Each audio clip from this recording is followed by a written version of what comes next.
Hi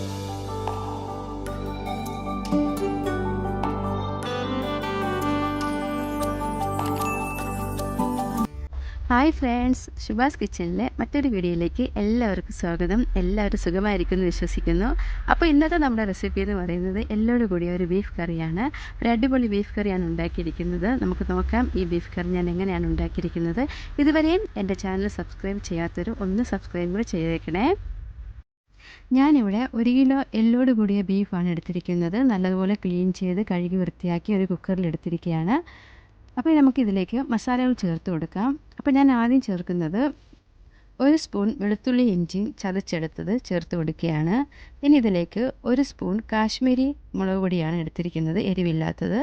ഇനി ഇതിലേക്ക് 1/4 teaspoon garam മസാലയും 1/4 ടീസ്പൂൺ മഞ്ഞൾപ്പൊടിയും ആവശ്യത്തിന് ഉപ്പും 1 പിടി കറിവേപ്പിലയും ചേർത്ത് കൊടുത്തതിന് ശേഷം നമുക്ക് കൈ വെച്ച് നല്ലതുപോലെ ഇതൊന്ന് മിക്സ് ചെയ്ത് കൊടുക്കാം. ഇപ്പോൾ ഇത് നല്ലതുപോലെ മിക്സ് ആയിട്ടുണ്ട്. ഇനി നമുക്ക് കുക്കറിൻ്റെ അടപ്പടച്ച് വെച്ചത് വേവിച്ചെടുക്കാം.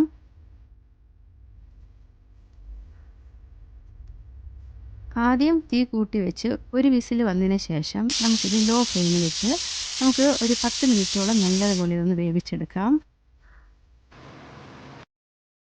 അപ്പോൾ നമ്മുടെ എല്ലും ഇറച്ചിയും ഇവിടെ വെന്തിട്ടുണ്ട്. നമ്മൾ 10 മിനിറ്റ് ലോ ഫ്ലെയിമിലിട്ട് വേവിച്ചതാണ്. അപ്പം ഇതേണ്ട കാണുമ്പോൾ തന്നെ അറിയാം എല്ലിൽ നിന്നും ഇറച്ചിയൊക്കെ കഴിഞ്ഞ് സെപ്പറേറ്റ് ആയിട്ടുണ്ട്. അപ്പോൾ നല്ലപോലെ വെന്തിട്ടുണ്ട്. ഇനി നമുക്കിതൊന്ന് മാറ്റി വയ്ക്കാം. ഇനി ഇതിന് ആവശ്യമായിട്ടുള്ള മസാലകൾ നമുക്ക് തയ്യാറാക്കാം. അതിനായിട്ട് ഒരു പാൻ ചൂടാക്കി അതിലേക്ക് ആവശ്യത്തിന് എണ്ണ ഒഴിച്ച് കൊടുക്കാം. ചൂടായ വെളിച്ചെണ്ണയിലേക്ക് ഞാൻ ചേർത്ത് കൊടുക്കുന്നത് തേങ്ങാക്കൊത്താണ്. തേങ്ങാക്കൊത്ത് ചേർത്ത് നമുക്ക് ഒരു 3 മിനിറ്റ് ഇതൊന്ന് റോസ്റ്റ് ചെയ്യാം. ഇനി ഇതിലേക്ക് ഞാൻ ചേർത്ത് കൊടുക്കുന്നത് ഒരു 3 പച്ചമുളക് എടുത്തിട്ടുണ്ട്. 3 പച്ചമുളകും ഒരു തണ്ട് കറിവേപ്പിലയും ഇഞ്ചിയും വെളുത്തുള്ളിയും ഇതേപോലെ ചതച്ചെടുത്തത് ഒരു 2 ടേബിൾ സ്പൂൺ ചേർത്ത് കൊടുക്കുകയാണ്. ഇനി നമുക്കിത് നല്ലതുപോലെ ഒന്ന് വഴറ്റാം. ഇഞ്ചിയും വെളുത്തുള്ളിയും പച്ചമുളകൊക്കെ ഇതേപോലെ നല്ലപോലെ വഴറ്റി അതിൻ്റെ ആ പച്ച മണമൊക്കെ ഒന്ന് മാറി ഒരു നല്ലൊരു കളറൊക്കെ ആയതിന് ശേഷം നമുക്കിതിലേക്ക് ഒരു 10 ചെറിയ ഉള്ളിയാണ് ഞാൻ എടുത്തിരിക്കുന്നത്. 10 ചെറിയ ഉള്ളിയും 2 സവാളയും കൂടെ ചേർത്ത് നല്ലതുപോലെ വഴറ്റി കൊടുക്കാം. ഉള്ളി വഴറ്റുമ്പം തന്നെ നമുക്ക് കറിക്ക് ആവശ്യമായിട്ടുള്ള ഉപ്പ് ചേർത്ത് കൊടുക്കാം. അപ്പോൾ ഞാനിവിടെ ആവശ്യത്തിന് ഉപ്പ് ചേർത്ത് കൊടുക്കുകയാണ്. ഇനി ഉപ്പും കൂടെ ചേർത്ത് നമുക്കിത് നല്ലതുപോലെ ഒന്ന് ഒരു ബ്രൗൺ കളർ ആകുന്നവരെ ഈ ഉള്ളി നമുക്ക് വഴറ്റിക്കൊണ്ടിരിക്കാം. ഇപ്പോൾ നമ്മുടെ ഉള്ളി ഏകദേശം ഈ പരുവായിട്ടുണ്ട്. ഇനി നമുക്കിതിലേക്ക് മസാലപ്പൊടികൾ ചേർത്ത് കൊടുക്കാം.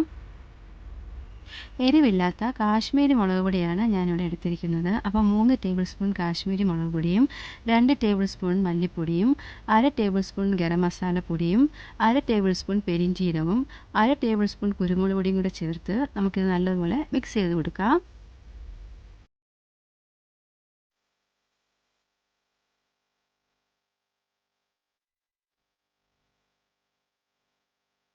മസാലയുടെ ആ പച്ച മണമെല്ലാം മാറുന്നത് വരെ ഇതേപോലെ ഒന്ന് വഴറ്റിയതിന് ശേഷം നമുക്കിതിലേക്ക് ആവശ്യത്തിന് 1 കപ്പ് വെള്ളം ഒഴിച്ചു കൊടുക്കാം.